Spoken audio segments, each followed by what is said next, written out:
Всем привет! Сегодня предлагаю рецепт очень вкусного и ароматного варенья из абрикос с дольками. Перед началом просмотра предлагаю подписаться на мой канал. Каждую неделю там выходят новые видео с интересными и вкусными рецептами. Абрикосы можно взять любого сорта. Главное, чтобы он был ароматный, спелый, вкусный и без волокон. Если взять твердые плоды, то их форма в процессе варки не изменится. Если мягкие или переспелые, то варенье станет более похожим на джем. У меня домашние абрикосы средней мягкости, и чтобы лучше сохранить их дольками, я буду делать варенье в 3 этапа. Это не быстрый процесс, но чтобы зимой лакомиться вкусным абрикосовым вареньем, нужно немножко постараться летом. Я предварительно промыла абрикосы, обсушила, пересмотрела, чтобы не было гнилых. Первое, что мы делаем, разделяем абрикосы на половинки и удаляем косточку.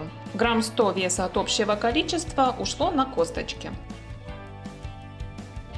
При приготовлении абрикосового варенья я использую только сахар. Ни лимонной кислоты, ни сока лимона я не добавляю.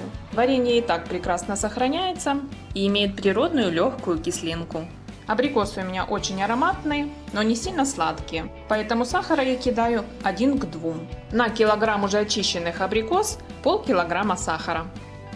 Выбираем емкость, где будет вариться варенье. Желательно с толстым дном. Если нету, возьмите обычную кастрюлю, главное не алюминиевую. Высыпаем в нее дольки абрикос. И пересыпаем все сахаром.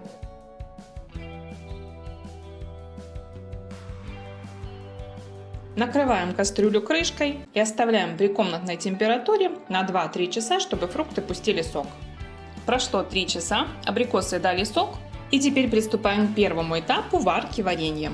Ставим кастрюлю на минимальный огонь и медленно подогреваем абрикосы так, чтобы растаял сахар.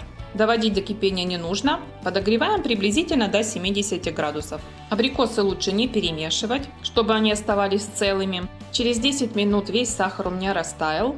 Появилась небольшая пенка. Теперь отключаем плиту и оставляем кастрюлю при комнатной температуре до полного остывания. Варенье у меня остывало 5 часов, и теперь приступаем ко второму этапу варки варенья.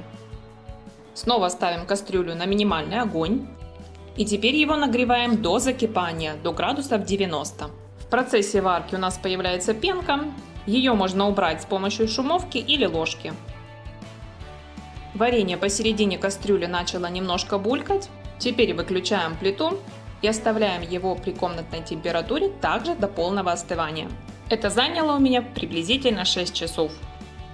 Перед третьим этапом нужно подготовить посуду для консервирования. Я взяла 4 баночки на 250 мл. Их необходимо обязательно простерилизовать. Я это делаю в микроволновке. Наливаю по сантиметру фильтрованной обычной воды и ставлю в микроволновку на полную мощность на 5 минут. Далее достаю, выливаю воду. Железные крышки я прокипячу 5 минут в воде на плите. Через 6 часов наше варенье полностью остыло, но был уже вечер. Я поставила его в холодильник, а утром уже начала закрывать варенье. Ставим кастрюлю на небольшой огонь и доводим варенье до полного закипания. Оно должно кипеть по всей поверхности. Варенье у нас хорошо закипело по всей площади, и с этого момента засекаем 5 минут. Во время варки мы также убираем пену и аккуратно перемешиваем.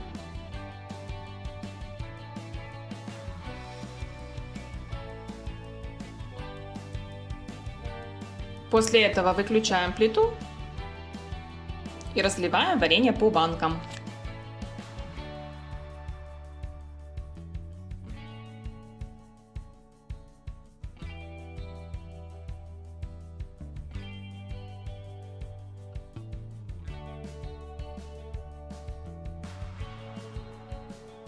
Хорошо и плотно закручиваем крышку. У меня получилось 4 баночки варенья из 800 грамм очищенного абрикоса и 400 грамм сахара.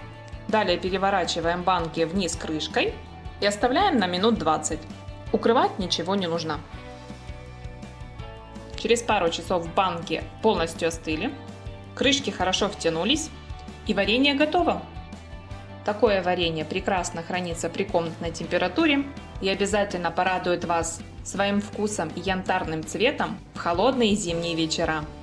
Подписывайтесь на канал, ставьте лайки, пишите комментарии. Всем приятного аппетита!